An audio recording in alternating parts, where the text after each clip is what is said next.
What's up, guys? It's Wes Anderson, and I'm here to talk to you today about landing a featured artist that's way out of your league. Anyone that knows me knows my current project where I'm releasing studio singles under my own name is all predicated on features. That's all I do. I collaborate, and every new song usually has a new cast of all different collaborators across many genres. Um, and I found that to be a pretty viable strategy because that's the name of the game these days is everyone's doing features and collaborating with each other, and it's a really cool thing to see. So starting out though, on my second single, I had probably less than 100 monthly listeners on Spotify. Not that big of a proven track record as a solo artist. I had one single before that, and that was it.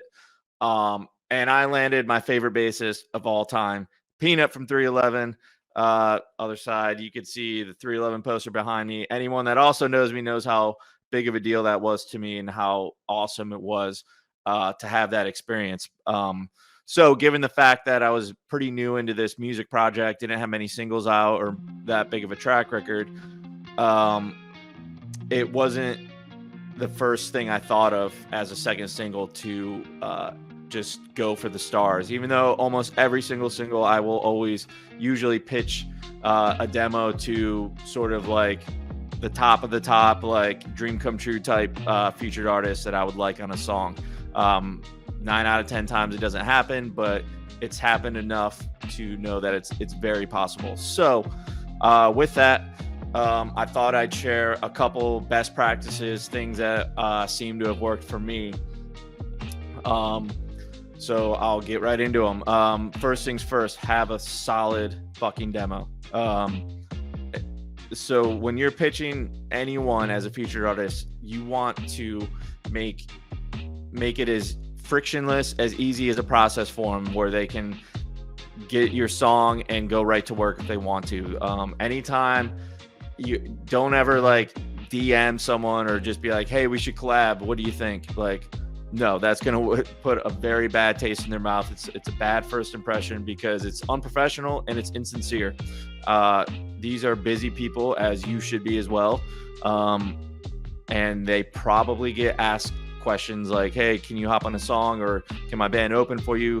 Especially, the career artists that have been doing it for decades and, have a really good following, because that's what people want to tap into. That's what I want to tap into, So come correct with a really good demo.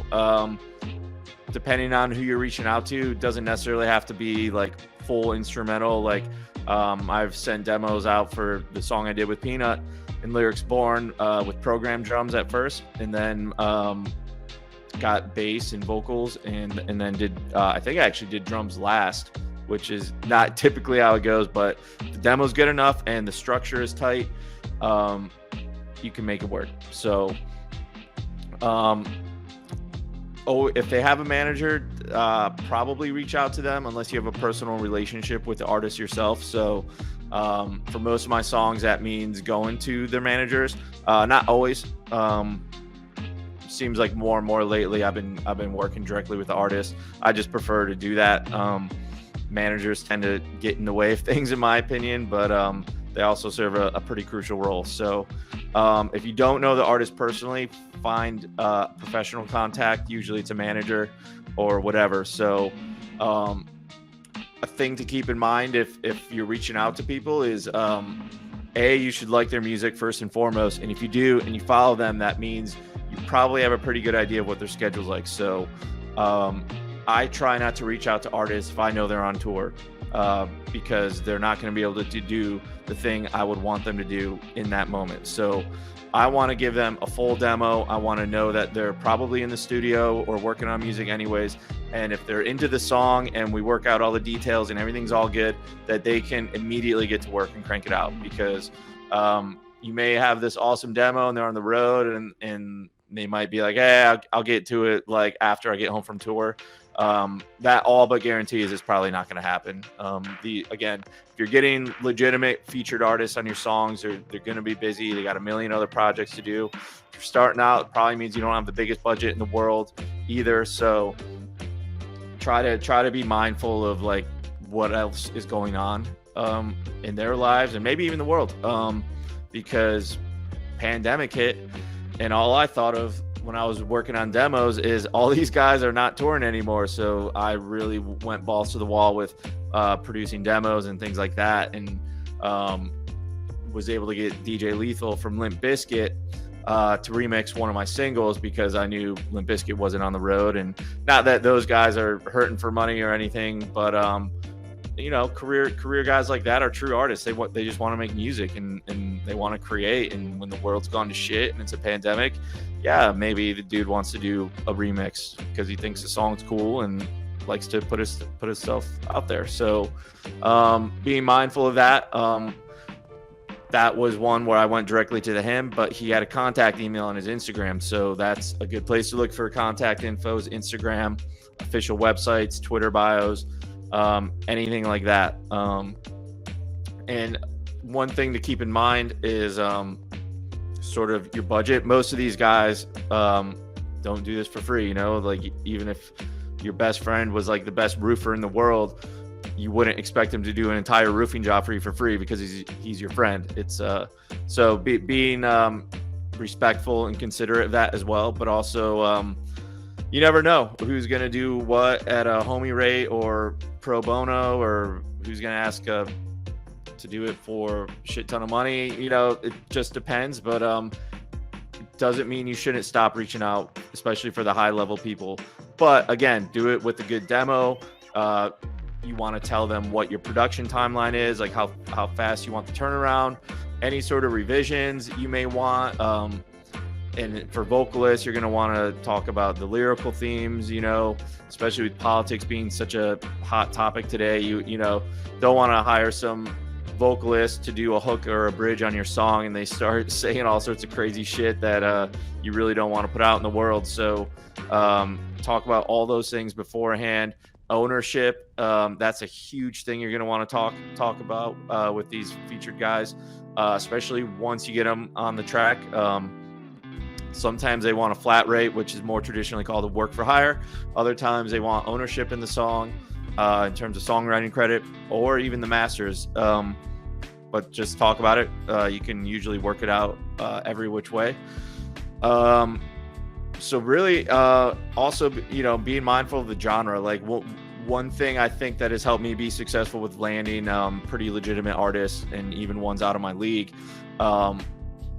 is these guys. I'm fans of their bands, like first and foremost. I've been in most cases listening to them for years and years and years. So I kind of know through that what they're about musically, and I can kind of pick up on what their influences might be. So I kind of think of like the fringe genres where I think these guys would probably enjoy making a song like that, but it's not necessarily the style of their band's music. So it gives them an extra creative outlet to sort of flex their creative muscles in a way they may not be able to achieve with their current project or their band. So like for One of One, the single I did with Peanut and Lyrics Born, that kind of went both ways. For Lyrics Born, it was more of a rock and like a funk rock song, and a lot of his stuff is more hip hop beats and produced like that. There's still a very consistent funk element in his music. So for him, it's kind of more of a rocker, alternative song that he was able to sink his teeth in. And then alternatively for Peanut, it's more of like a funk song and hip hop that is a little more extreme on the funk and hip hop sides than maybe some of the 311 songs are. So again, those are all things you could consider that will help you get people out of your league. Trying to think of other examples like Mind Quarantine, the song I did in 2020, I released with Ted Bone from Pacifier, and they're kind of all over the place, which is why I like them a lot. But one of the things I thought that might be appealing to him was the heaviness of that song.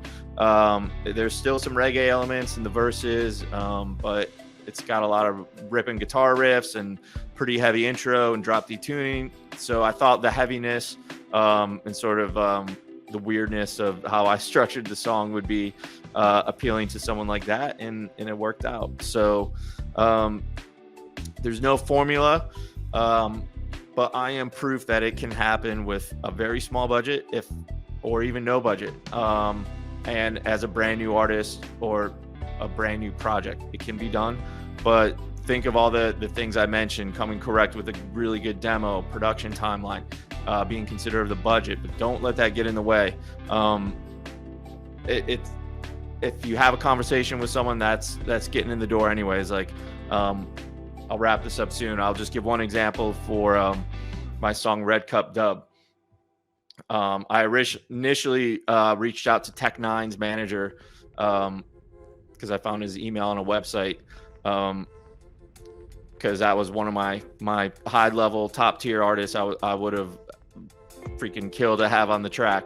And they got back to me super quick. It was a rep from Strange Music, his record label, and it was a very short conversation because he's way out of my league financially, that's for sure. I won't ever disclose any sort of details on that beyond what I just said, but it led to a conversation. I made a good impression with the manager, at least I think, because I came with a good demo and professional email. I found the contact on the website. But then we started talking about other artists on Strange Music. So he got me hip to Mayday, and that was a band that I had heard of casually, maybe heard a song or two, but never really dug deep into them. And then started jamming them out and heard a lot of reggae influence, like the song I was working on had, and ended up, in my opinion, being way better than it would have been with Tech Nine, just because I think musically it was a better fit overall. Because I kind of think of them as like the reggae Cypress Hill, at least their one album, South of Fifth, I think it's called. But again, that was like a fringe thing where I still had some guitar riffs and the production was a little different than what they were doing. But it was close enough to their lane that I think they were able to hop in and just kill it. And that's exactly what they did. So yeah, I'm very blessed to have worked with all the collaborators that I have. And if you're curious, check all the songs out on my YouTube channel on the singles playlist I have. But don't be afraid. There's no such thing as anything out of your league, really, if you break it down. So have confidence in what you're doing. Have a really good demo. Make it frictionless for these guys so they can just hop in on the track and throw down and get it back to you as soon as possible. Try to be mindful of their schedules. Do your research on who the managers are and anything like that. Make sure you go over all the details before it's all said and done in terms of ownership, any sort of work for hire arrangement, song ownership, songwriting credit, all that stuff. And try to be friends with them, as I always try to make sure I do at least a phone call or FaceTime or something before we seal the deal, because it can get so easy to just kind of lose that human touch when you're bouncing tracks with someone in a different part of the country. And you just kind of feel better about the whole thing. And hopefully it makes the featured artist feel better about you, to know you're a real human. You guys talk, kind of build a good rapport, talk about the song some more, see what's what. So yeah, I wish you all luck to those trying to land those big artists. I'm living proof it can happen. And I look forward to doing it some more. And appreciate you checking out this video. Make sure to hit subscribe on my YouTube channel. Check out my songs if you're feeling up to it, and keep in touch for the next video. Peace.